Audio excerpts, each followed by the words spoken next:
ابن ابی زید القیروانی رحمہ اللہ کے رسالے کے مقدمے میں عقیدۃ السلف کی تشریح کے درس کے دوران شیخ صالح الفوزان حفظہ اللہ سے پوچھا گیا، فضيلة الشيخ وفقكم الله، يقول ما الطريق الأفضل لنشر المنهج السلفي عند الناس لا سيما في بلدي هو من خارج البلاد؟ شیخ سے پوچھا گیا کہ لوگوں میں سلفی منہج کو نشر کرنے کا سب سے افضل طریقہ کیا ہے، خاص کر میرے ملک میں۔ سوال کرنے والا سعودی عرب سے باہر کا ہے۔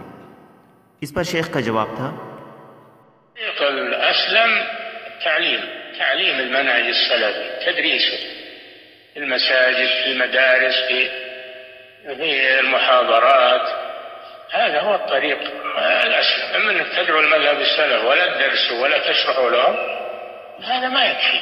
نعم. شیخ کہتے ہیں کہ سب سے سلامتی والا طریقہ تعلیم کا ہے، یعنی سلفی منہج کی تعلیم دی جائے، اس کو پڑھایا جائے مساجد میں، مدارس میں، محاضرات یعنی لیکچرز کے ذریعے، یہ سب سے اسلم طریقہ ہے۔ رہا کہ اگر تم سلف کے منہج کی طرف دعوت دیتے ہو مگر اسے پڑھاتے نہیں اور نہ ہی اس کی تشریح و وضاحت کرتے ہو تو یہ کافی نہیں ہے۔